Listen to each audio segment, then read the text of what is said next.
Next speaker is Councillor Vaughan.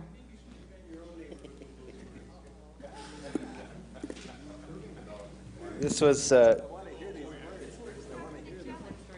I support the strategy that is essentially being spoken to by Councillor Walker and Councillor Stintz and others here tonight, of using strata sales as a way of predicting, controlling, and effectively protecting neighbourhoods. The problem is the method by which they're trying to execute it today, and it's apparent as to what the problem is through my line of questioning. Effectively, you can put this, you can pass the proposal tonight, and whoever buys the land can go to the OMB and have the proposal struck down. That's an option available to them because it's a planning document, and what that leaves bare is a council decision to provide a strata sale as part of the disbursement of this piece of property. In other words, nothing we're doing here today can't be undone by a future council at the point of sale, which means that you're not really providing any security to the neighborhood.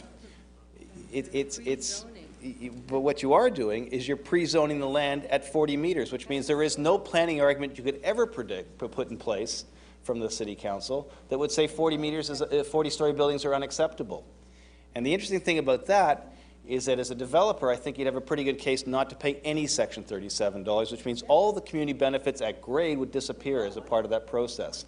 Further, the land values would be depressed by the fact that it's an encumbered piece of property. And so you're not going to get highest and best value when it goes to market with or without a 40-story building. Essentially, the developers will work backwards from a 40-story building and figure out what the land value is worth based on what the market could dictate with a 40-story building at the time of conditions, the conditions dictate. And it's extraordinarily optimistic that you could get a building permit issued by January on this site. Believe me, that's not going to happen. But the challenge here is the challenge that the councillors have properly put before us, and likely will have to put before us whenever this transaction happens, if it gets handed off to Build Toronto to be developed, or if it gets handed off by the TTC to be developed, or if it gets handed off by City Council to develop. At that time, the Council of the day will have to make sure that the strata sale is put in place. And nothing changes that equation. You can do all the other motions you want around the official plan tonight, and nothing changes that fundamental fact. So it may feel good that you've done it, but you've afforded no real protection to the site.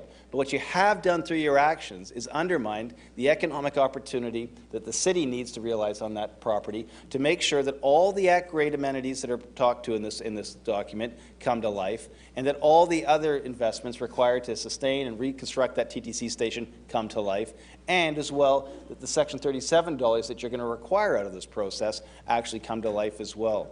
And it's a backwards way of doing it. And at the end of the day, as I said, it provides absolutely no protection to this community.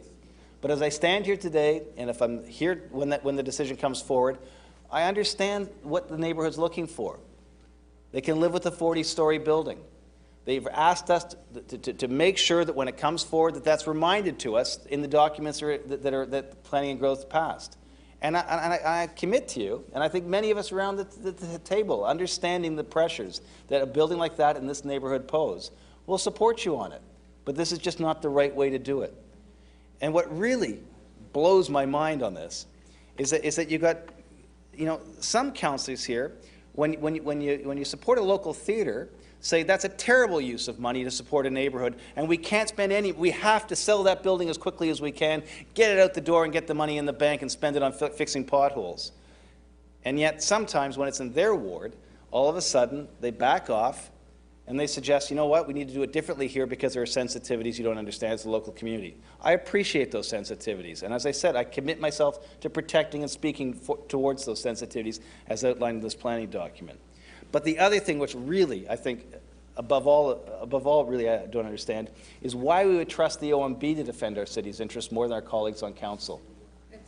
That I just don't understand.